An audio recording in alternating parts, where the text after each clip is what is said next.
Hello and welcome back to our weekly video. We're back again. Hope it goes all well. Tonight we have Mr. Enzo. Enzo, how are we? Hello, hi, yes, I'm fine. How are you? And our ever returning guest, Stuart Murphy. Stuart? Top notch tonight. Thanks, Chris. Excellent. And we have the main man himself. It is Jonathan. Johnny, how are we doing? All set, ready to go, mate. Excellent, excellent. Going to kick off tonight with what happened on Tuesday. An absolute excellent display, excellent result. Stuart, kick us off. Obviously, we watched it together. What were you thinking? We did, and it brought a smile back to my face. It was absolutely fantastic on Tuesday. I thought they started off really well on Tuesday, actually. They were knocking it about really well. They had that great shape, then, of course, lost the goal. And you're starting to think, here we go again, it's all going to go wrong. But they kept the shape, kept the discipline, got the penalty. Wasn't convinced about the penalty, if I'm being honest. I think the cross was about 50 feet in the air when it all happened, but I'm not going to turn that down. Stuck it away well, and of course, Calamity at the back to give us the lead. So I think once we were in the lead, we didn't really look like we were going to lose it. It felt really comfortable compared to the Sunday of the previous week when we lost there. So it helped to atone for that, I thought. You know what? I thought it was a penalty. When Bernardeschi's about to play the ball, you just see Ashley Young, he just pulled back Quadrado. So for me, I think it was a stonewaller. I actually thought he should have been sent off because he didn't make an attempt to play the ball, but we'll no split hairs over it. Johnny, what were you thinking? Do you know what? It kind of reminded me of a Juventus of old. You know, we got ourselves into a winning position, and we just shut up the shop almost. Two stupid chances we gave them when I think one was Bentancur and they went through one with Buffon because we couldn't pass the ball out. But nonetheless, we restricted their chances. I thought one thing which really stood out for me is we passed the ball very well. And I'm quite critical of Rabiot. He's not a player for me, but you know what? He had a good game. He passed the ball about. I was very impressed. Praise when praise is due. He covered a lot of ground. He did put a good shift in. But it's a good result for us to take back home for next week. In terms of penalty, I'm not convinced. But the length of losses says it is, but the ball was sky high. He was never going to get it in Monday Sundays. But nonetheless, I'm not going to complain, particularly against that lot. Excellent. Enzo, you were on the Zoom chat when we were watching it. What did you think it was? I loved the game.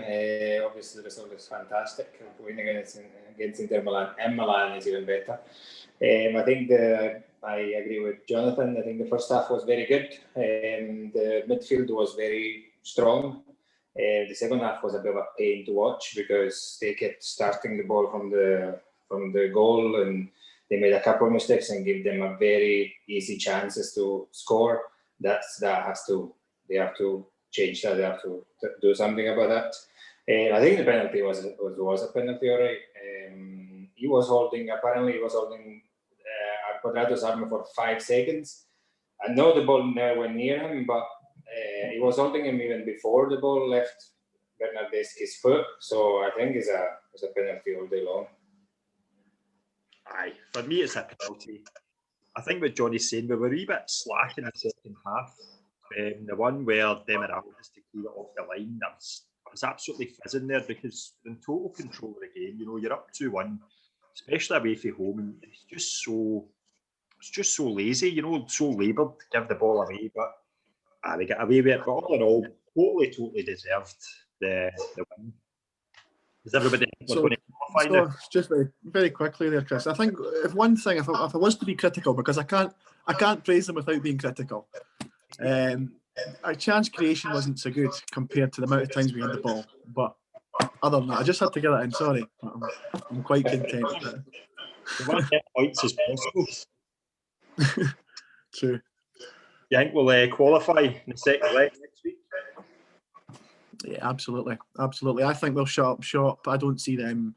To be honest with you, I don't see them scoring. They'll have Lukaku back, but I think we'd be wise to. I said the last time we played Inter, Pirlo should have learnt his lesson. I think he has on this occasion. You could see we were a wee bit tight in the middle of the pitch, but I don't see them overturning a result like that next week. No, they will have back Lukaku, but they will have Vidal and somebody else is off too. No, I don't think they're going to turn around. No. What do you think, Stuart? Do you think De Ligt will be able to deal with Lukaku? I think it'll be a completely different looking game with these players back if they're there. Like Jonathan and Enzo both said, I think we'll play it really tight. We've got the goals in the bank, and it's going to be up to them to come out and show us what they've got. So it might end up being a pretty open game depending on how it develops, though. But I think we'll start off playing it really tight. But I'm confident we'll go through now. I think we've got that bit of headwind now, and I think that they're chasing their tails with this one. One more thing. I think if we go for drawing the game, I think that would be a bad approach. Going for a 0-0 against Inter Milan, you don't want to do that. You want to score. You want to win the game to start with. But at least you want to score first. So that would be in the bag and forgotten about it, because if they will score about maybe half in the first half and then the second half will be a pain. You don't want that. You want to go out in the pitch to win the game, not go for 0-0, and please don't play the ball when there is 20 minutes to go. Don't play the ball near Buffon. Just throw away. I was looking back over the last, now since we started a run of titles in the Coppa Italia, we've been absolutely incredible. We obviously won 4 in the bounce, and we've been to 6 finals in 9 years. I think honestly it's been incredible in the Coppa Italia. I don't know how we've just been so successful. I think there's only been 1 year where we haven't at least beaten any finals. So I think we're quids in. I think if we play like we did on Tuesday night, we defend well, and then if we get a goal, it's all ours. I take it Dub's in agreement with that, Chris, as well, is he? Aye, he is. He's can't he stay out in the limelight. You don't know what his name is? I named him after Gigi Buffon, so his name's Gigi. We got him about. He seems quite interested on Juventus. Is that? He seems quite interested on Juventus chat. Oh, he is. I tell you what, he doesn't like it when Juventus are playing, but he usually hides under the table or something because I'm usually shouting at the screen. But aye, my boy. So, with the Coppa Italia rounded off, Roma on Saturday at 5 o'clock. And I tell you what, this is an absolute crazy month of fixtures. So, do you think there'll be massive changes, Enzo, or do you think we'll stick with a pretty similar team? I had a look. There seem to be some changes, especially there in the midfield. I think Arturo might be back. McKennie will probably be back in. Chiesa one side and Cuadrado the other side. I think will be a good team going in. Morata probably in the front will be Morata and Ronaldo, hopefully in the front. And I heard that Dybala might be back, so he might play for the last 15-20 minutes. So he could be a big push for us now to go all the way to the end. But I think the team will change a little bit, but I don't think the result will. We're going to win this one too. If you want to win the league, you have to win against the one that in front of you. So we go Roma now. First one out. Let's do this. Aye, Stuart. A Roma team that hasn't been in exactly great form since the start of the season, really. They've not been playing well. They lost Cengiz Ünder in the summer there, and Dzeko's just totally non-existent for them this year. What are you thinking? I think it's just a case of us concentrating on our own game. This weekend is absolutely massive. I was having a look at the fixtures, and the order of play I think is significant this weekend.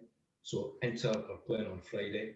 So if they drop anything, then centre, and I think it was you last week talked about poor winning mentality and how that normally comes to the fore at this time. Any sniff now, I think Juve will capitalise on that. And of course, that will ramp the pressure into Sunday for Milan as well. So this weekend, when you look at it from those 3 different perspectives, I think it's absolutely massive. And as you say, Roma have not exactly been setting the heather on fire. So I've got a feeling that this could be one of these Carol weekend, said that last week, but this, the way the fixtures are running, could be that this weekend. So fingers crossed, first result on Friday goes our way, and then the rest will, fall into place. Listen, I'm hoping every week and every weekend is going to be Carlsberg for us in the next couple of months. Johnny, what's your thoughts on the Roma game? It's going to be a tough game. It's going to be a hard game. Who was it? Who was it said they've not got Dzeko? Was it yourself, Chris? Was it or Stuart? He's not been playing well at all. He's not be playing. He's not playing, but they've got Borja Mayoral. He's playing well. He's going to be a tricky one to stop. He scored the past couple of weeks. He's a player I'd like to have in our team. But we discussed the strength of our defence last week, so hopefully, no hopes about it. I think we can control them going forward. Their midfield as well is not non-existent. They've got a few players that can change the game. They're going to give us a run for our money, but Enzo says you have to win these games to win the league, and I agree with him.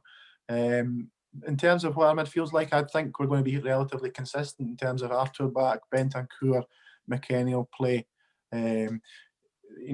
Since Pirlo stopped tinkering about with the midfield and chopping and changing and deciding to play him here, him over there, and went, and sort of went with the consistency of Arthur, McKennie and Bentancur, we seem to be winning. So I think we'll continue playing like that. Enzo stated Morata's back. I think we're going to be a wee bit too strong for them, but it's not going to be easy. Do you think De Ligt and Demiral, D&D, will start in the back? I don't think they will, but I'd like them to.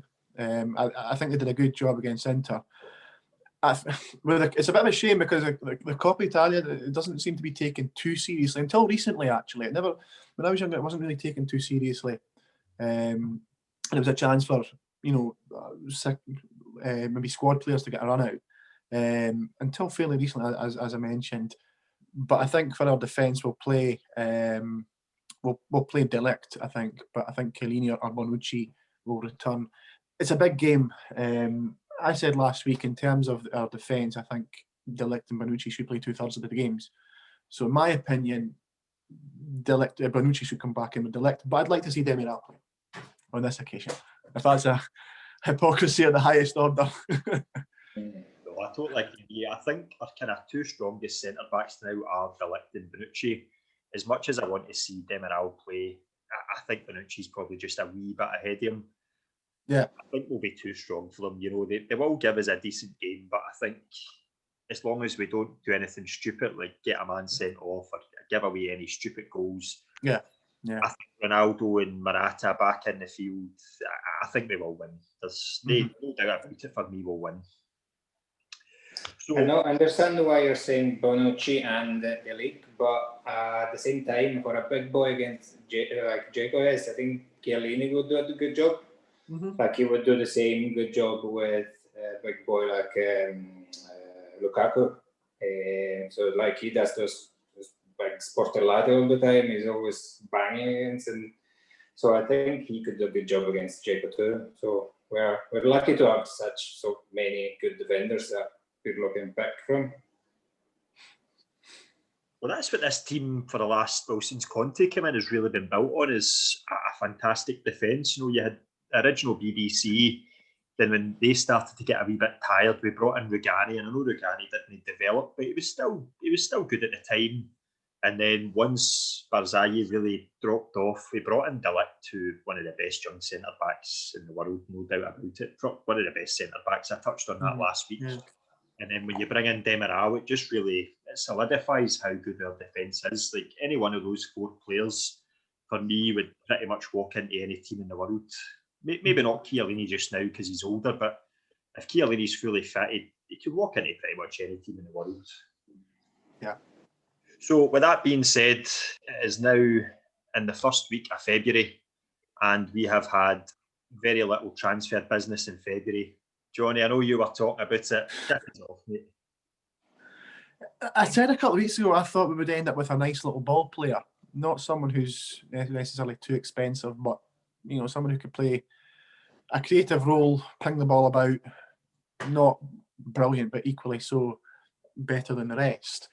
It's not happened, is it? Which means we're going to have we're having to continue with the way we've gone so far. It's a bit disappointing for me, but kind of, I suppose it's disappointing in one regard because I think we need it, but on the other side, it springs a bit of promise that we're going to launch a major summer transfer assault for our Pogbas and Locatellis, as discussed a couple of weeks ago. So I'm really disappointed in that side of things. Stuart, you're a man with experience in football. You've got more knowledge than the rest of us. Would you have dived into the transfer market in January there, or would you have waited for what Johnny's saying for a big assault in the summer? So what Johnny said there about somebody that can change angles and change the direction of the game, I think they're crying out for someone like that, even just to bolster most of the squad a wee bit. But I actually probably would have stuck in summer, in January, I should say, until the summer, because the effect of COVID and the finances are going to be crucial for everybody. And there's clearly a huge element in the transfer market. You can see that the transfer window that just closed there earlier in the week. So they're in a strong position. Is there a great need? They might be doing some work to prep for the summer, but do they actually need anybody in there just now? I'm not really sure. There's lots of battles to be fought and won between now and the summertime. So to answer your question, I probably would have stuck because that's the pragmatic and realistic view of the world just now. But I would have loved to have seen a more dynamic and a more flamboyant player in the middle of that park to close the season off. Aye, very good point there. Enzo, were you happy with the transfer window? Obviously, Khedira left, which was a massive lift on the wages. What were you thinking? Yes, it's a shame to see a player going, but I think it was good for both. It was good for him, it's good for us. He wasn't getting a minute, so Partey was injured, but he's been injured for a long time, but it was time for him to go. So it's fine. It's fine that he went. I don't think we're going to lose much. And I do agree that it's better to wait until the summer than taking some average to low player now just to increase the wage bill. Again, we're trying to unload as much as possible, so we're not. You're going to get a Scaramacca or whoever, something that is not going to change much on your squad. So we've got good enough squad. Let's put it that way. We can't really complain with the players we have. So I think we could fight with what we have. Here's the thing, right now, Khedira, when his first kind of 2 seasons at Juve, I absolutely adored him. Like, he was one of those guys. Now when you watched on the telly, you didn't really fully get to see what he was all about. But now when you saw him play live, the guy was absolutely incredible. And I think when you see the teams that he played in, he was an automatic starter for Real Madrid when he was fit. Then he came to Juve, and when he was fit and healthy, the guy he was a first name in the team sheet for Allegri. So I'm a wee bit disappointed because he was so good for those kind of 2.5 seasons, but in the last 18 months, really struggled with injuries and they really caught up with him in form. And I think kind of fans overlook him a lot for me. That's just my opinion. You know, obviously he's a World Cup winner and a Champions League winner, so it was obviously talented, but just a shame that it ended the way it did, because if he would have maybe left 2 years ago or even in the summer there, I think it would have been a lot more positive for both parties, but a good player. Another kind of couple of big rumours coming up is Ronaldo's talking about extending his contract and Gigi Buffon's talking about staying on another year. Stuart, what are you thinking about that? Obviously, Ronaldo, massively financial. What are you thinking? I think it's what else he brings, though, Chris. I think that physically he's just amazing. I mean, there are times when you can see a difference in what he's doing, and that quick burst isn't quite as it used to be. But I mean, his record's just incredible, and he shows no really any signs of letting up with that. In terms of Buffon, it goes back to that thing you're talking about, being involved with a football club. If you've got people like him and Chiellini and Ronaldo in and about the squad, the effect that's got, the standards that lays down for other people, you know, the mentoring that can go on with that is invaluable as well. And Buffon is just, I think he's a god. He's my favourite. Probably, apart from that team 82-83, he's the player after that, Del Piero, that for me, if I met him, I'd probably struggle to get a word out of my mouth, to be honest. I just think he's fantastic. So I hate any criticism of Buffon. I hate any criticism of that man. Mate, I'm not even going to lie. I absolutely adore Gigi Buffon. I mean, I named my dog after him, for goodness sake. You can't get much better than that. I know I've said it on here before, but I love when he's on the bench and you see him and Pocinolo just sitting so happy. The team just looks so happy with those two on the bench. And for me, it's a no-brainer with him, at least one more season. You've all watched the Amazon Prime series in Juve, and you know when he goes to PSG and he comes back again, and the emotional attachment he's got, it's just a shame you let him come back. It'd be great if he could have had an unbroken belt all the way through. It doesn't really matter, but it just showed his love for the club that he came back anyway. So it was only a dalliance, wasn't it? A brief dalliance. Johnny, what would you do? Would you sign Ronaldo for another year on those massive wages? Yes, probably. For us, I mean, just briefly about Buffon, in terms of, huge in terms of mentality for us. I think Ronaldo carries the same. We rely heavily on Ronaldo just now. You know, we went to Milan, bail us out again. I think Ronaldo will bail us out against Roma this forthcoming weekend. But I think in terms of Ronaldo, there's two ways to look at it. There's the financial side of things, because ultimately, you know, the commerce you'll get in terms of signing Ronaldo and selling shirts and whatever else that's one side thing. But secondly, you know, even for Chiesa, for example, like for a young player to play with Ronaldo, you know, the mentality, the fact that they've always got to be switched on because they're playing with the best player in the world, I think is massive for the club. So there's two ways to look at it, but I would on this occasion. I know it's huge wages. I know we'll probably have to suffer in terms of signing poorer quality midfielders in order to compensate, but but nonetheless, I think it's a gamble worth taking. You know, he's relatively fit, so and maybe playing like a man younger in younger years. So I think on this occasion, particularly, you know, the fact that he's going to be 36, I think it is a gamble worth taking. I'm not going to lie. I know he's on €30 million a year after tax, which is unbelievable money to be paying for a guy. But I mean, you see, he scores 2 goals against Inter Milan there. I mean, how many times this season has the big man come up with big goals? Since he came, he is for the last 3 years. He's been absolutely incredible. Yeah. That's if you were to sign a player to replace him, you'd be paying more than that anyway in a transfer fee for a player, wouldn't you? I don't replicate that amount of goals. Aye, to be honest with you, but who could honestly do what he does, even at the age of 36? Like, who would you bring in to replace Ronaldo? I don't think Mbappe could do it. Not just now, anyway. He's too young. Enzo, what are you thinking? Buffon, Ronaldo, would you take them? I think it's a no-brainer. Ask any team in the world, would you sign Ronaldo? What would they say? Of course they would. Yes, we rely on him, but fair enough. He's one of the best, if not the best in the world, that will bail you anytime, all day. And this, I would sign him with. Hopefully, he will not ask as much money as he is on now, because he's 3 years older. But I can see him giving guys a big discount. But and Buffon, I would keep him, especially for the dressing room.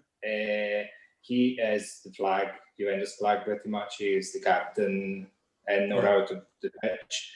The journalist there on the game against Inter Milan was saying that Buffon was saying the same thing from the pitch as Conte was saying in the side of the pitch. So he's like a coach inside the pitch, and when he plays, you can hear him. He's a very strong character. So yes, I would definitely keep him. I know his age. He's aged well. He's still doing well. He's doing very well. Like look at the save he pulled against Darmian there. That's phenomenal. Still on 42 years old. 43. 43, is he? Yeah. think he's 43. Maybe not. 42, 43. I think he's 42. And if I'm 42. not mistaken, today is Ronaldo's 36th. 36 this week he is, yeah. I'll check how old Buffon is for them. I've not what a split hairs. I mean, I shave mine off, so there's not too much to split, but it's 43, I think, I'm sure. Johnny is bang on the money. 43 years old. He's done 43 in the 28th category. What is it? Is it 40 what? 43. 43. 43. I tell you what, man, I hope I'm still able to play five-a-sides at 43. Professional football. My legs are starting to go to 28. Right, guys, before we go, I was looking at it today. There is some massive players out of contract in the summer. I'm just going to talk. The biggest one on the list was Gianluigi Donnarumma. He is on massive wages at AC Milan. We have Wojciech Szczesny, who in my opinion is a fantastic goalie, but do we cash in on Szczesny and bring in a boy like Donnarumma who could learn for Gigi? Johnny, kick us off. What are you thinking? Taking me by surprise. I didn't know he was out of contract. It's a toss-up, isn't it? Yes. It's a toss-up. I don't know. I think it's a good shout to do that. Yeah, in terms of taking players on the free, we're the kings of Europe of recent, aren't we? The amount of times we've done that. It's only recently we maybe started to get ourselves caught out, but I think it's worth a gamble. He's a good goalkeeper. But so Szczesny. So yeah, if you can sell Szczesny, it's worth doing. But I'm happy with him. Think he's worth the punch, Stuart. He's currently on €6.3 million a year after tax. That's how they report it in Italy. So if they want probably a wage increase, I think he's worth it. It's a difficult one. Szczesny I'd probably stick with, if I'm being honest. I wouldn't be cashing in with him. I always think that if you're building a team and you build it from the back out, the spine of the team is really important, and getting to understand what's happening between the central defenders and the goalkeeper is a really strong relationship that needs to be developed over time. If you've got something that's ain't broken, then don't try to fix it, especially if it's going to cost you money. So on this occasion, I would probably stick with what I've got. Even though we could probably cash in on him, I would probably build that team from the back around him, because Buffon is there in the background, but of course we've just made reference to the fact he's not going to be there forever in that capacity. But not Szczesny for me. Well, Enzo, Szczesny's only 30 years old, which we can see isn't he very old for a goalie. And I know Donnarumma's only 20, he's 21, 22. Do you think he's worth probably doubling the wages of Szczesny and maybe getting 15 years out of him, or do you think Szczesny can carry on for the next 4 or 5 years? I think I would stick to Szczesny as well. One of the reasons is Raiola as well. He will not come cheap, and it will always be Raiola, and every time you have to renew his contract and all that, there will be too much carrying on. I don't think it's worth it. He is a good enough keeper, but I don't think he's the best that I've seen ever. So I think we're okay with Szczesny. I'm happy with him. And Buffon is a good one, and maybe Pinzoglio will play a game for one day at some point. He's playing with Buffon. He's been trained by Buffon, so hopefully he will turn up all right. You know, now in all honesty, right, I think Szczesny's a great goalie, but if Donnarumma's available, I just think there's something about it that if you brought him in, you've got Buffon there in the background that he could really learn from and coach from, and you make it evident that Donnarumma's your first choice. I don't know. I think it's worth a punt. I think it's really worth. You could get a decent amount of money for Szczesny. He's still young for goalkeeping terms. I think it's worth a punt. I really do. Another big name whose contract expiring in the summer is Jordi Alba. Now, there's been some rumours that he's going to Real Madrid for something in the region of €350,000 a week. Stuart, would you take Jordi Alba? How old is he now, Chris? Do you know? Is he 28, maybe? Hold on, I'll just double check. 38. No, 28. 28. No, sorry, no Jordi Alba. What am I saying, Jordi Alba? David Alba, the Bayern Munich player. Right. How old is he?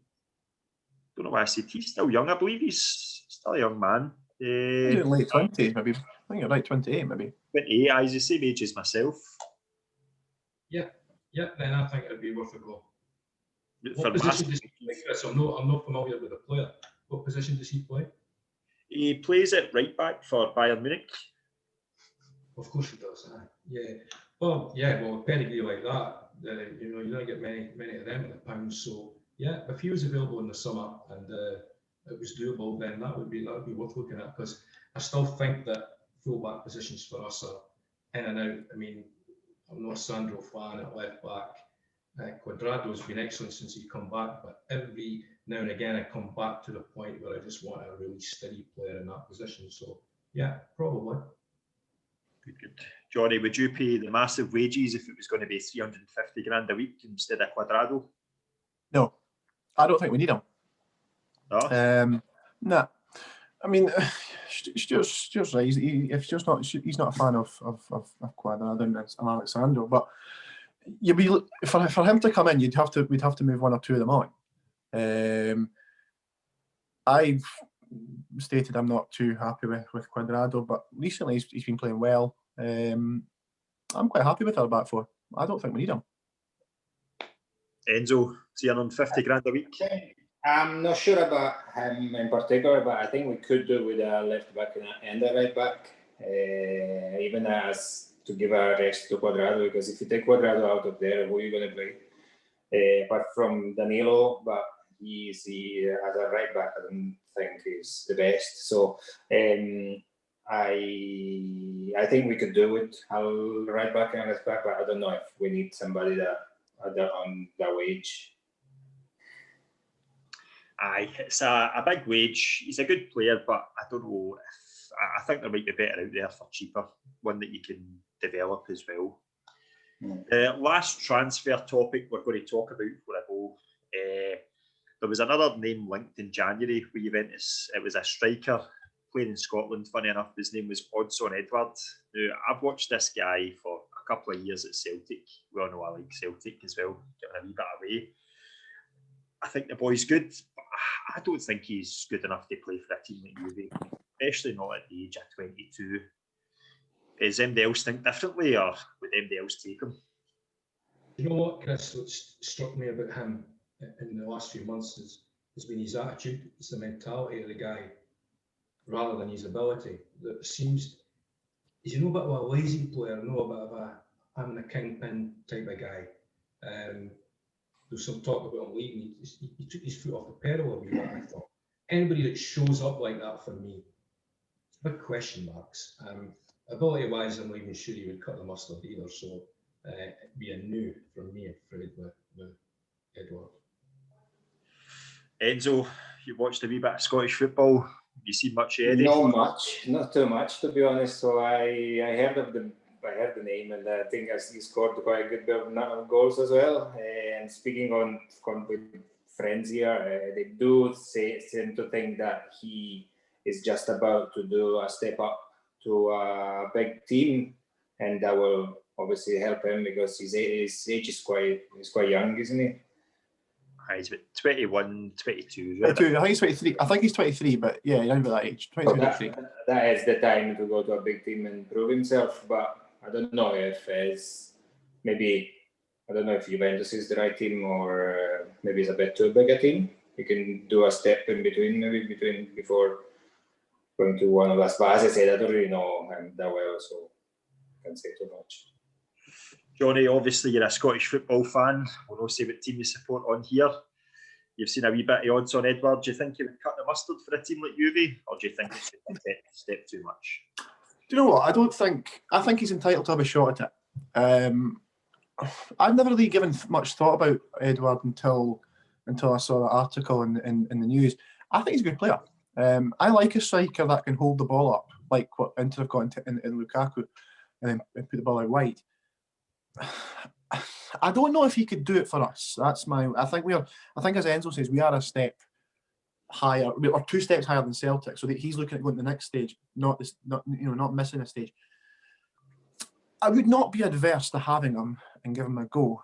I wouldn't be giving him a 4 or 5 year contract. and I equally won't be paying 20 million or whatever it is at Celtic or valuing him for. You know, if we've got 8 million or whatever floating around, or however much, you know, in terms of a discount price we can get him for, I don't think it would be a bad signing to give him a chance. I think he has scored a lot of goals for Celtic, albeit Celtic have got players who can supply the service. I don't think he'll be an absolute prolific striker, but equally so, I think he could chip in with 1 or 2 goals against, for example, Spezia in the Cup or Crotone when we drew 1-1 with him earlier in the season. He's a big lad, and it's a type of striker which I like. I just think that if you've got aspirations of Champions League success, you've got to fish in the right pond. I'm not sure that pond's big enough for that. No, Stuart, I agree with you. I agree with what you're saying, Stuart. I do agree. I understand what you're saying, but you know, in terms of a squad, you know, we've got 2 strikers just now in Ronaldo and Morata. I understand. I get what you're saying. I'm talking about maybe a squad player, you know, a 4th striker, for example. That's kind of what I'm looking at. I see what you're both are saying. Odsonne Edouard really is. He's a top quality player for Celtic in the Scottish League, and I think he will make the step up. He will be a really good striker, but I don't think he's necessarily good enough to come to a team like Juventus, especially not now when we're looking at winning the Champions League and being in, you know, the real top 5 teams in Europe. That's where I see Juventus as. We're in a real top tier, and I don't think Edouard's got that. But on that note, gentlemen, that is all we've got time for today. What I will say is a wee bit more about the videos that are going to come. It's not just going to be the 4 of us chatting every week. We're going to bring on some new members and talk about their experiences in Turin. There'll be a lot more content like this, but we will bring on fans and talk about their experiences, how many games they've been to, what got them interested in Juventus. So keep tuned for stuff like that. So, gents, it's been an absolute pleasure tonight, and I'll see you all whenever. Okay, Chris, thank you. Thanks for this. Yeah. Hey, guys, thank you. Thank you.